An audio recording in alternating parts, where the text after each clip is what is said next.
나눗셋 북한 성경으로 마태복음 읽기 27장. 이른 아침에 대제사장들과 백성의 원로들이 예수를 죽일 계획을 짜고 그를 결박하여 로마 총독 빌라도에게로 끌고 가서 넘겨주었다.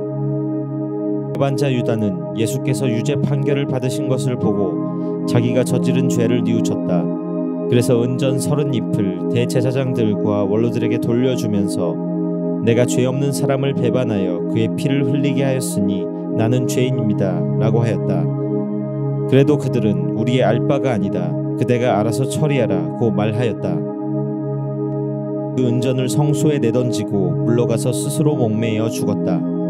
대제사장들은 그 은전을 집어들고 이것은 핏값이니 헌금궤에 넣어서는 안 되겠소 라고 하며 의논한 끝에 그 돈으로 토기쟁이의 밭을 사서 나그네의 묘지로 사용하기로 하였다. 밭을 오늘날까지 피의 밭이라고 부른다. 이리하여 예언자 예레미야를 시켜 이스라엘의 자손들이 정한 한 사람의 몸값 은전 30잎을 받아서 그에게 명하신 대로 토기쟁이의 밭값을 치렀다고 하신 말씀이 이루어졌다. 예수께서 총독 앞에 서시자 총독은 내가 유대 사람의 왕인가 고 물었다. 예수께서는 그것은 너의 말이다 라고 대답하셨다. 그러나 대제사장들과 원로들이 고발하는 말에는 아무 대답도 하지 않으셨다. 그래서 빌라도가 사람들이 저렇게 여러가지 죄목을 들어서 고발하고 있는데 그 말이 들리지 않느냐 라고 다시 물었지만 예수께서는 총독이 매우 이상하게 여길 정도로 아무런 대답도 하지 않으셨다. 명절이 되면 총독이 군중의 요구대로 죄수 한 사람을 놓아주는 관례가 있었다. 마치 그때에 바라바라는 소문난 죄수가 있었다. 빌라도는 모여든 군중에게 누구를 놓아주면 좋겠느냐, 바라바냐, 그리스도라는 예수냐고 물었다. 빌라도는 그들이 예수를 자기에게 끌고 온 것이 그들의 질투 때문이었음을 잘 알고 있었다. 빌라도가 재판을 하고 있을 때에 그의 아내가 사람을 보내어 당신은 그 죄 없는 사람의 일에 관여하지 마십시오.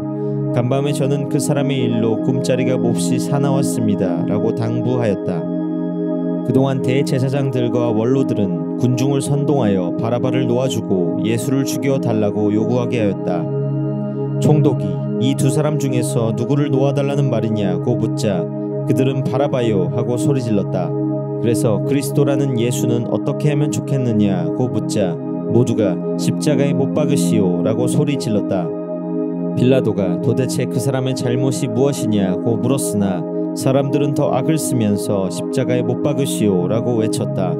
빌라도는 그 이상 더 말해보아야 아무런 소용도 없다는 것을 알았을 뿐 아니라 오히려 폭동이 일어날 기세가 보였으므로 물을 가져다가 군중 앞에서 손을 씻으며 너희가 맡아서 처리하라.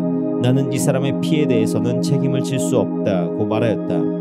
군중은 그 사람의 피에 대한 책임은 우리와 우리 자손들이 지겠습니다 라고 소리쳤다. 그래서 빌라도는 바라바를 놓아주고 예수는 채찍으로 때리게 한 다음 십자가형에 처하라고 내어주었다. 총독의 병사들이 예수를 총독 관저로 끌고 들어가서 전체 부대원들을 불러 모아 예수를 에워쌌다. 그리고 예수의 옷을 벗기고 대신 주홍색 옷을 입힌 다음 가시로 왕관을 엮어 머리에 씌우고 오른손에 갈대를 들게 하고는 그 앞에 무릎을 꿇고 유대 사람의 왕 만세라고 떠들며 조롱하였다. 그리고 그에게 침을 뱉으며 갈대를 빼앗아 머리를 때렸다. 이렇게 희롱하고 나서 그 겉옷을 벗기고 예수의 옷을 도로 입혀 십자가에 못 박으러 끌고 나갔다. 그들이 나가다가 시몬이라는 구레네 사람을 만나자 그를 붙들고 억지로 예수의 십자가를 지고 가게 하였다. 그리고 골고다 곧 해골산이라는 데 이르렀을 때에 그들이 예수께 열무를 탄 포도주를 마시라고 주었다. 그러나 예수께서는 맛만 보시고 마시려고 하지 않으셨다. 그들은 예수를 십자가에 못 박고 나서 제비를 뽑아 예수의 옷을 나누어 가진 다음 거기에 앉아 예수를 지키고 있었다. 그리고 예수의 머리 위에 유대 사람의 왕 예수라고 쓴 명패를 붙였다. 그때 강도 두 사람도 예수와 함께 십자가형을 받았는데 그 중에 한 사람은 예수의 오른편에 다른 사람은 왼편에 매달렸다. 지나가던 사람들이 머리를 흔들며 성전을 헐고 사흘이면 다시 짓는다던 자야 내 목숨이나 건져라. 내가 정말 하나님의 아들이거든 어서 십자가에서 내려와 보라 고 하며 모욕하였다. 대제사장들과 율법학자들 원로들도 남은 살리면서 자기는 못 살리는구나.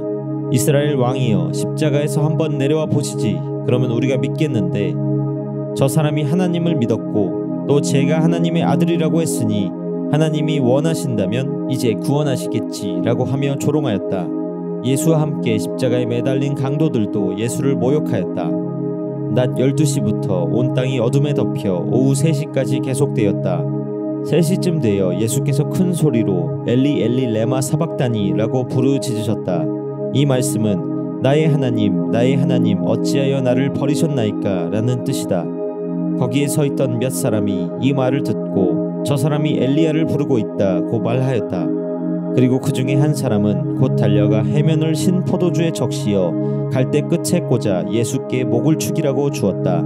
그러나 다른 사람들은 그만두시오. 엘리야가 와서 그를 구해주나 어디 봅시다 라고 말하였다. 예수께서 다시 한번 큰 소리를 지르시고 숨을 거두셨다. 바로 그때에 성전 휘장이 위에서 아래까지 두 폭으로 찢어지고 땅이 흔들리며 바위가 갈라졌다. 또 무덤이 열리면서 죽었던 많은 옛 성인들이 다시 살아났다. 그들은 무덤에서 나와 예수께서 부활하신 후에 거룩한 도시로 들어가서 많은 사람들에게 나타났다.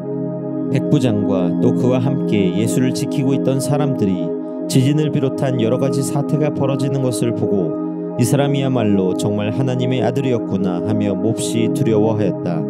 또 거기에는 멀리에서 이 광경을 바라보고 있던 여자들도 많았는데 그들은 갈릴리에서부터 예수의 시중을 들면서 따라온 여자들이었다. 그 중에는 막달란 여자인 마리아가 있었고 야고보와 요셉의 어머니인 마리아와 세베대의 아들들의 어머니도 있었다. 날이 저물었을 때에 아리메데 사람인 요셉이라는 부자가 왔는데 그도 역시 예수의 제자였다. 이 사람이 빌라도에게 가서 예수의 시체를 내어달라고 청하자 빌라도는 쾌히 승낙하여 내어주라고 명령했다. 그래서 요셉은 예수의 시체를 가져다가 깨끗하고 고운 배로 싼 다음 바위를 파서 만든 자기의 새 무덤에 모신 다음 큰 돌을 굴러다가 무덤 입구를 막아놓고 갔다. 그때에 무덤 맞은편에는 막달란 여자인 마리아와 다른 마리아가 앉아 있었다. 그날은 명절을 준비하는 날이었다. 그 다음 날 대제사장들과 바리새파 사람들은 빌라도에게 몰려와서 이렇게 말하였다. 각하, 그 거짓말쟁이가 살아있을 때에 사흘 만에 자기는 다시 살아난다고 말한 것을 저희가 기억하고 있습니다. 그러니 사흘이 되는 날까지는 그 무덤을 단단히 지키라고 명령하십시오. 혹시 그의 제자들이 와서 시체를 훔쳐다 감추어 놓고 백성들에게 그가 죽었다가 다시 살아났다고 떠들지도 모릅니다. 이렇게 되면 이번 속임수는 처음 것보다 더 심한 혼란을 일으킬 것입니다. 빌라도가 그들에게 경비병을 내어줄 터이니 가서 너희 생각대로 잘 지켜보라고 말하였다. 그들은 물러가서 그 돌을 봉인하고 경비병을 세워 무덤을 단단히 지키게 하였다.